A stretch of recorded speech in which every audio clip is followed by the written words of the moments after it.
Okay, I'm in my RV trailer here, and this is my setup. It's very simple. I've got a basket, as you can see here, with a towel wrapped around the bottom of it.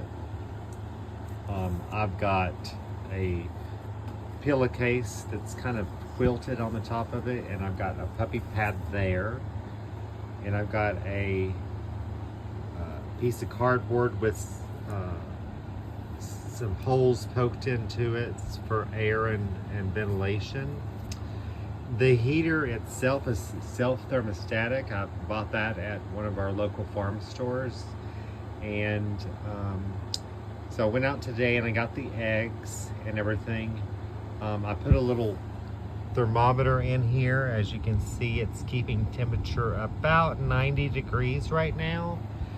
And then these are the eggs that I have collected. I've marked them.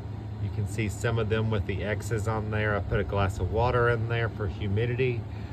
The two things you need to hatch chickens, it's very simple, is humidity and heat.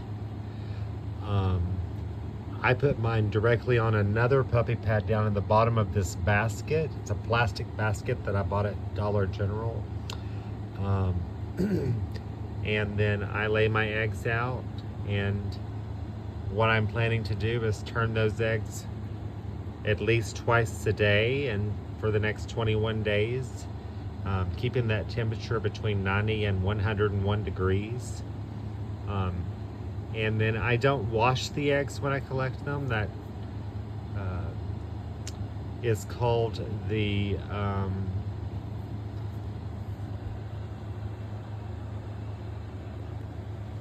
film that's on the outside of it protects the egg from bacteria and things that may get in, as long as your materials are clean.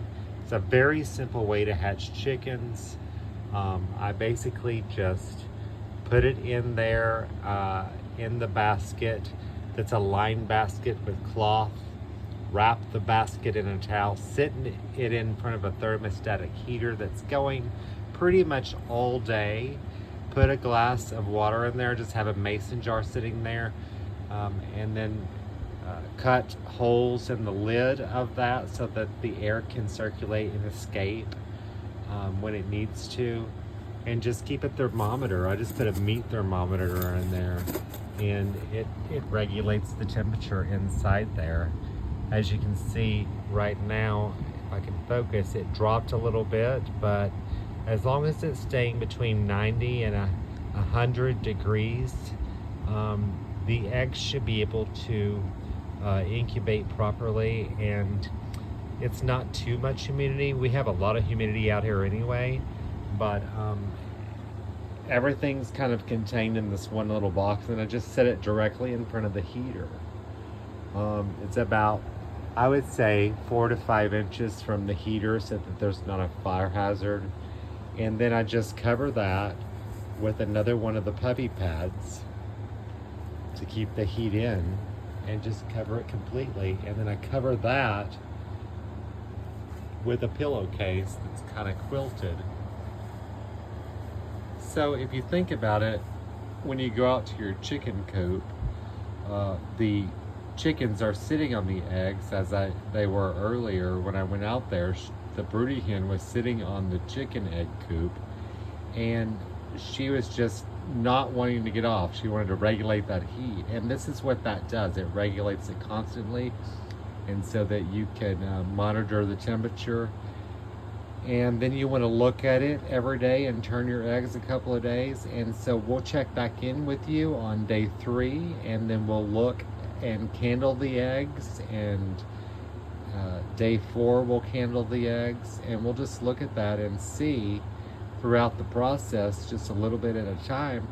And then eventually in 21 days we'll see how many chickens we get out of this hatch. I believe I have 18 eggs in this basket, and I'm just turning them, laying them flat in there on their sides and turning them. You don't want the egg yolk to stick to one of the sides, which is why you turn them.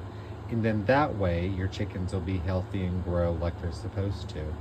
Anyway, we'll check back with you here in a couple of few days, and we'll meet you all the way through the process, and you can see how chickens are actually born and how they hatch out of the homemade incubator. All right, and we'll talk to you soon. This is David again at Lone Oak Ranch. Please sure to visit us and like and subscribe us on Facebook and Instagram and all the other channels. We'll see you soon. Thanks. Bye-bye.